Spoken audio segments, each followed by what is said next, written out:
I'm never really going to be able to do Thomas Kuhn's paradigm idea any justice at all. His publication, The Structure of Scientific Revolution, is only about 200 pages, but it took me about a good 3 weeks to get through it. I found it, from my point of view, a very difficult read. But it was so informative, I nearly broke down, because I had went off and spoke with my friend Sean, and he actually put me a bit right on this. But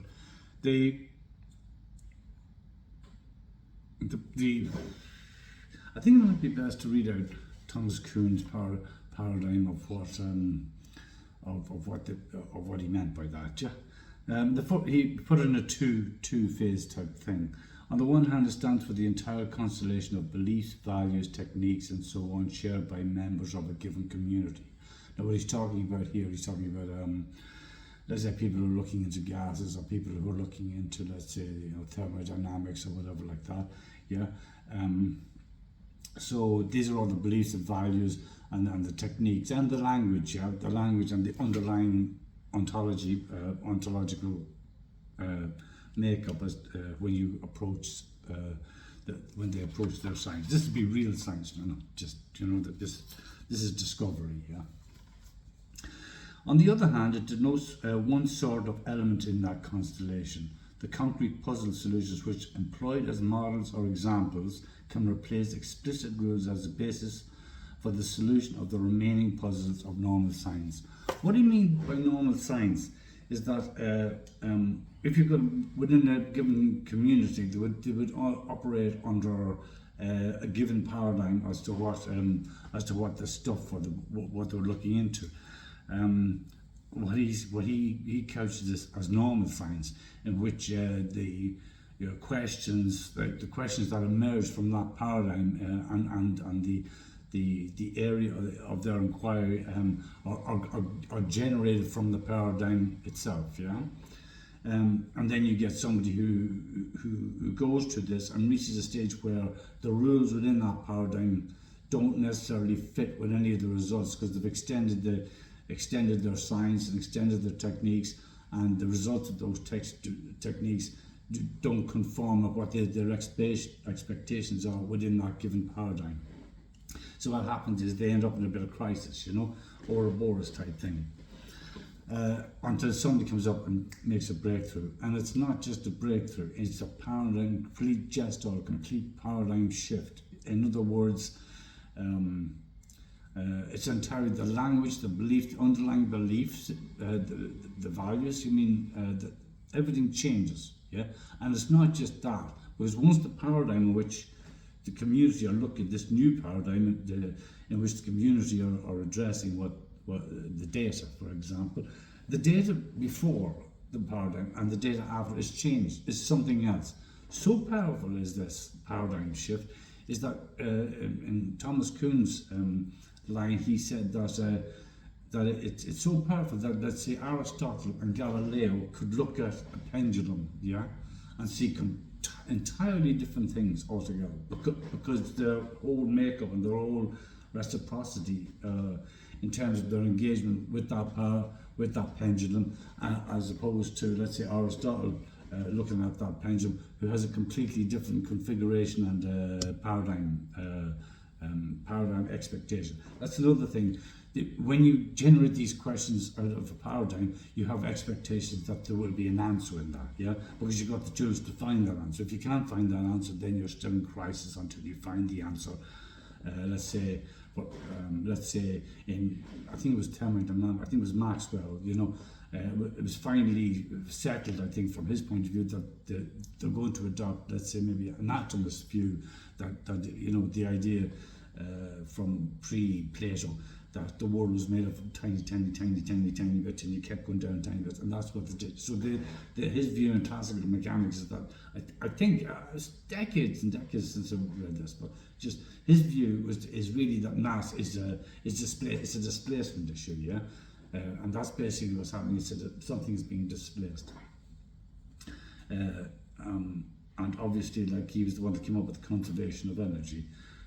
I think he came up with the first law of thermodynamics. But then again, that's an assumption. conservation. And he would be right because he was using effectively a pot or combustion engine or whatever like that, because that's what your expectation is in a way. I'm not saying that's what was in his head, but like for me, the pot is probably arguably a better invention than the wheel for wherever the pot came from, because with the pot you can carry water, you can carry food, you're not holed up in one area, and not only that, but you can store food. I'm speaking in evolutionary terms, So so basically one paradigm would inform another. But the reason I mention this, and I'll come back to the paradigm, it's all to do with beliefs, all to do with the language that you use. Like Kuhn pointed out that when Ohm's law arose out of this, the English language was changed to match that law, and that's only an electrical circuit, related to the electrics. They saw this as being, at the time they saw it as being huge. Much in the same way as when the mechanistic thing started to kick off. I don't know if you remember in the movie The King, when he receives it's about Henry V. I think Timothy Chalamet is the main actor, but he becomes king and he gets all these gifts, and one of them is a gift from Constantinople, turned to Istanbul, But Constantinople back then was a big deal. It was a huge thing. The irony is, I think that round about the time that he received this, I think the Ottomans are actually battling it down, but I don't know if I've got the timeline right there, So, where am I? Yeah, so basically the exact same thing, the paradigm, let's say, the classic paradigm is Copernicus, because when he found out that there was more of these things all over in the universe, he got a sign off, I think, from Pope Clement or something like that. But 100 years later, when Galileo sort of kicks in and starts bringing his thing to think, no, it was heresy. Because I think they might have realised at that stage that, if you've got the word and what you've got the heavens and the earth, Catholicism, the heavens and the earth, you've got all these heavenly luminaries. We haven't called them stars yet. There's only one star, and that was Venus. Well, the original name, I think, was Astarte. I think it's logged back in Phoenician and Persian deities from years ago, So the same thing, like the Venus is Lucifer, because it's bringing over light. So the morning star, you always see it with the sun. You always see it on things. That's where you got the Alpha Omega thing kicking in. It was old belief, But it was very, very strong because it was as above, so below, But not there, and then you would take that in there within the paradigm at that time. You might look at it now, but there's a lot more going on. I mean, the appearance of the sun, our aspect of the sun, and our aspects of the moon, or with the moon's aspect to us, it's all causal. There's no, you see the tides. You can see how when you feel hot or when you feel cool or cold. I'm always warm when that big shiny thing is there, and when that big shiny thing is not there and it's all dark, I feel cold. So there are causal connections there and whatever, So that was it. But one of the reasons I mentioned this is that you wouldn't know you were in a paradigm. You wouldn't know it. You'd have to wait, let's say, until the current system, the current system generates enough crises, where, let's say, the whole paradigm where it goes into crisis and becomes overwork. It starts sort of eating itself. There's a lot of stress and a lot of things, and a bit like the unfolding of all the anthropocentric assumptions and theory onto the people itself. Rather like what you get. All your security systems are all based on this duck. I don't remember. I need to go back. With that Timothy Chalamet gift that he got, it was a little duck or a bird or something. I think duck or whatever. But because it was mechanically operated, and it was just absolutely fantastic. It was just anybody that could do that. It was huge stuff back then. Huge stuff. Like to see something animated and automated like that. And automated was a huge thing because some of the innatist guys, the conceptualists, saw animals purely as automata. You know what I mean? And ends up cut them open to find out where their soul is and things like that. As the dog got a soul and things like that, you know. But whatever. Yes, but that was a huge thing, and it was all linked in as well, like with this mechanical thing, because you put the sun up there every day, the highest point, next highest point, next highest point. The bits in between that, like the sunrise and the sunsets and stuff like that, they're not predictable, yeah. But when they had the mechanic thing, it became predictable. So at this time, this fits in with, you know, manual mechanic. Time becomes a concept now, an intuition, you know, it's all made up in here rather than an experience that the individual experiences, yeah. So and so forth, and that's where we end up with science, you know, as being and the revolution of the year being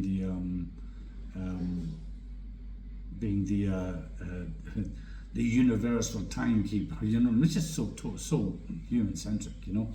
So, but basically, if you're in a system now where you put thought before belief. You see, belief for me is absolute.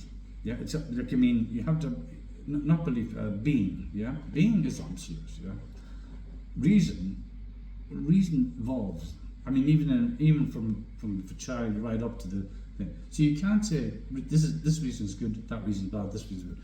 Hence, there's a huge state sort of conceiver type connection with children. Yeah. So if you're teaching a child what a triangle is first, and then sort of say, right, now we're going to take the magic triangle, the concept, and apply it to trigonometry. It was the other way around. Trigonometry, with people up there looking at the sky, go back, you put it on paper, a manual account's going to take the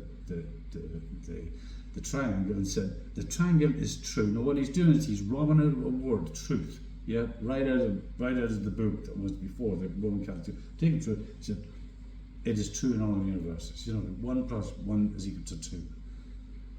True or false? And then that's what you've got to bring, is this true or false? And no, it's just, the answer for me is correct or incorrect, because the rule that's applied here is 1 + 1 is equal to 2. That commutative thing is going to talk about that later on, because that doesn't work for me quite so well.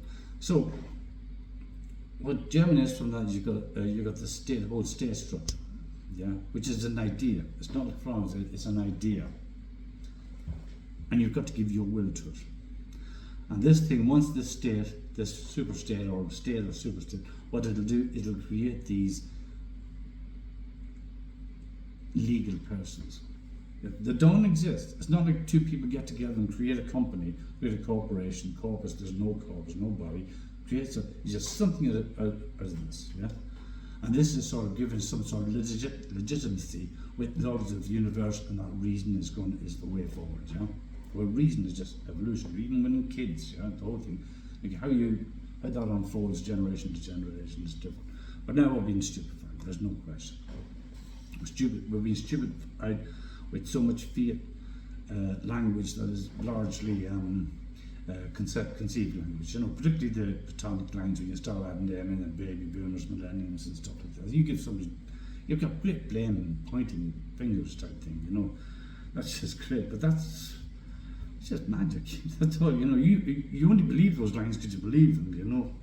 Or you know, they're only there, you know, depending on how much you want to believe them. So you got that, and then you got the laws, and essentially these are all nothings. There's nothing in the world that actually matches these things. For me, these are stranger things. These are just cuts, and no matter all these tiny little aliases that you make that have no liability whatsoever within the law that actually generates that. But existentially, it's a different story. Particularly now that you've got your quantum and the wider view, yeah, but it's an entirely different story. I think I'll leave it for that. Just remember that from one power line to another, Aristotle or Galileo or any like there's a whole string of people could look at the same thing. The data is not the same. It's something different, and it has to be explained within different terms. And the terms we're using at the moment are all fiat terms. They're taught through the schools. Yeah. So there's no realistic, it's all rule-based, a lot of it is rule-based, and you teach those rules without allowing the kid an Aristotelian education to let them to define what their reality is as they grow up. You don't know. They could say something, and kids are able to do this, they could say something that you know, that could just totally change the way you view the world. Yeah? Because they're new, children are new. But the state wants them, wants them defining kids, this is what a child is, this is what this is what hate is, this is what love is, and all these definitions, all these platonic boxes that you know. Anyway, that's all I'm going to say for at the moment, yeah? But the paradigm, that was a huge